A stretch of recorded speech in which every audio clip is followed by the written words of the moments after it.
Brother, niho waje ryari?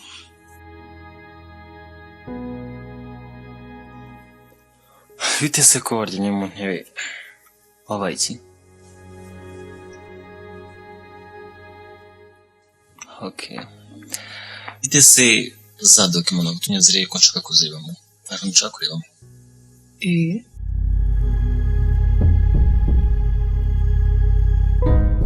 Jesus, nizibagire kwa Farid. Ariko ejo wazazinyuraho. Use bagenda gute kandi? Kambwe ndabiyenza gute? Naje nihuta ndabyibagirwa gusa ejo uzanyureye mu nzira. Sibyo?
Nganji. Nganji.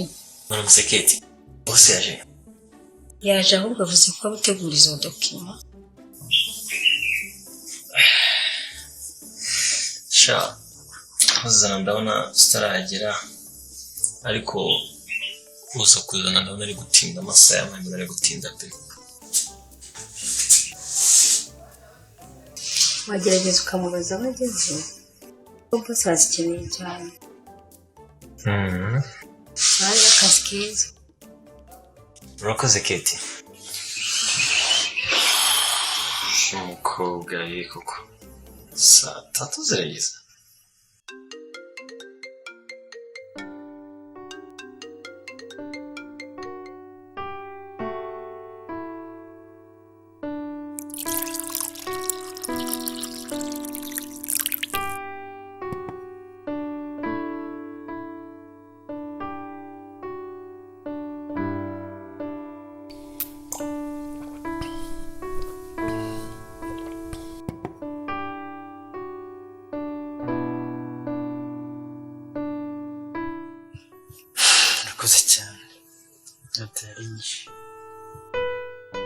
It's okay.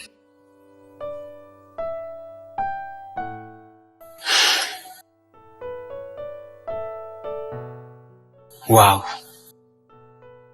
Kirwibutso.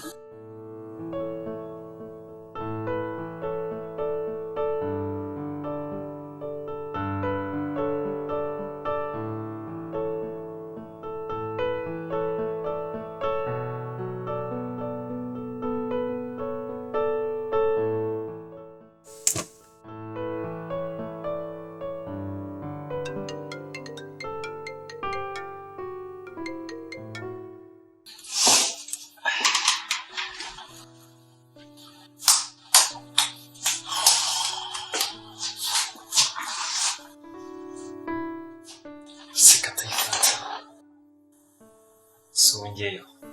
Kabase naranje.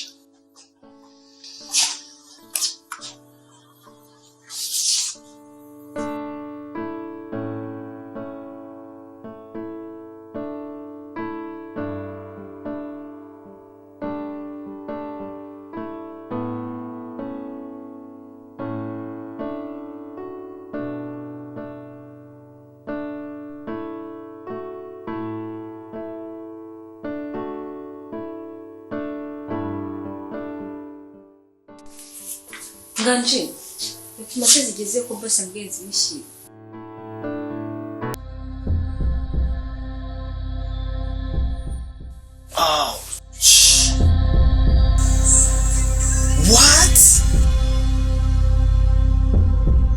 Nganji please ati nkagusobanurira uko wabibonye n'ukuri siko biri.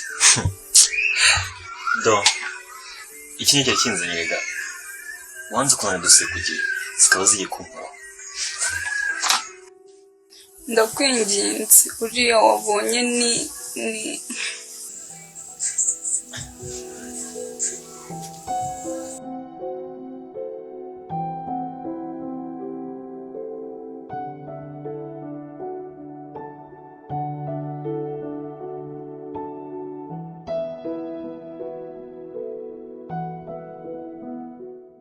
Nganji bosi yarakaye cyane mpereza.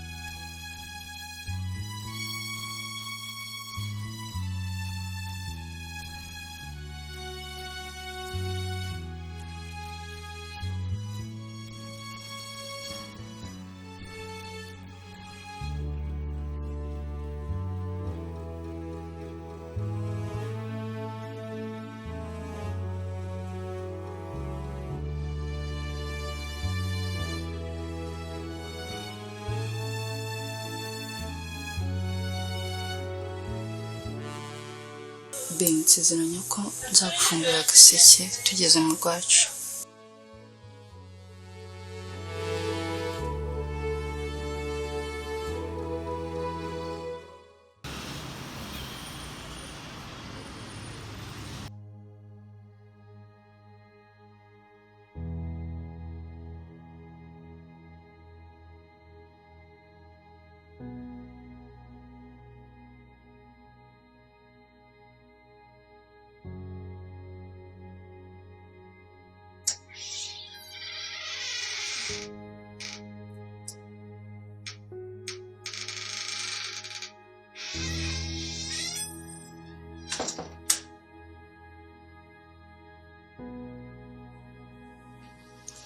Nganji wabaye kimwe na mama. Ni biki?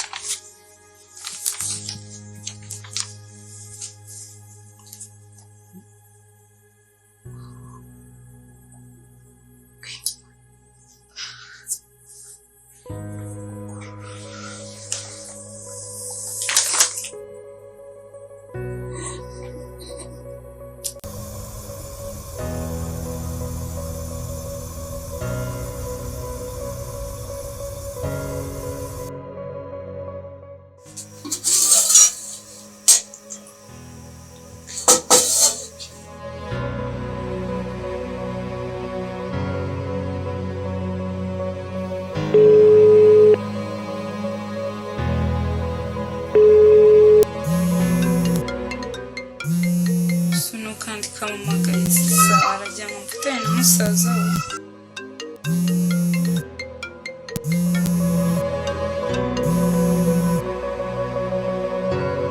Yes, hello. Umva shafari. Uzi ko za dokima zigiye gukora kuri musaza wanjye. Mimi mbwira byagenze gute sha? Bamuhaye urwandiko rumuteguza ko niyagira ikibazo kivuka bitewe no gutinda azirukana.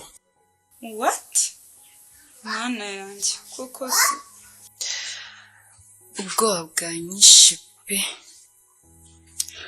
Nawe yarakaye cyane cyane.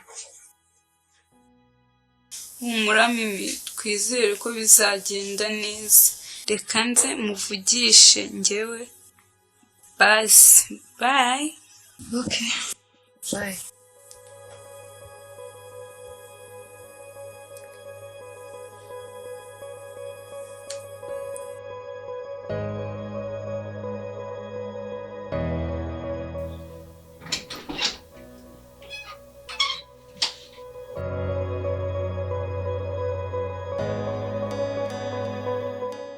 Ndabizi ko nagukoshereje mfite ibyo ndimo cyane rwose kandi warakoze cyane.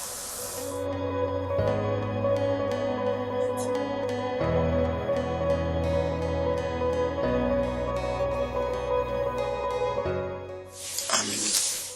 Basikorera urukundo.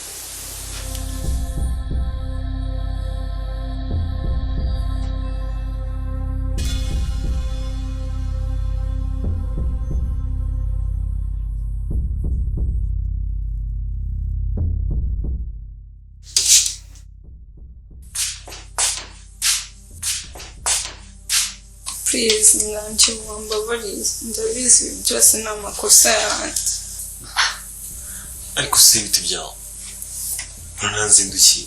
Nganji please ni ukuri mbabarira nyumve.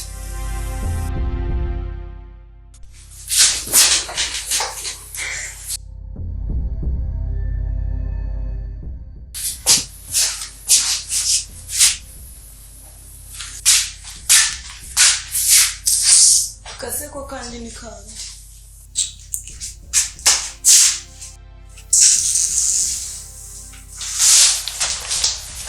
Nganji urakenewe ibyo nashaka kwereka.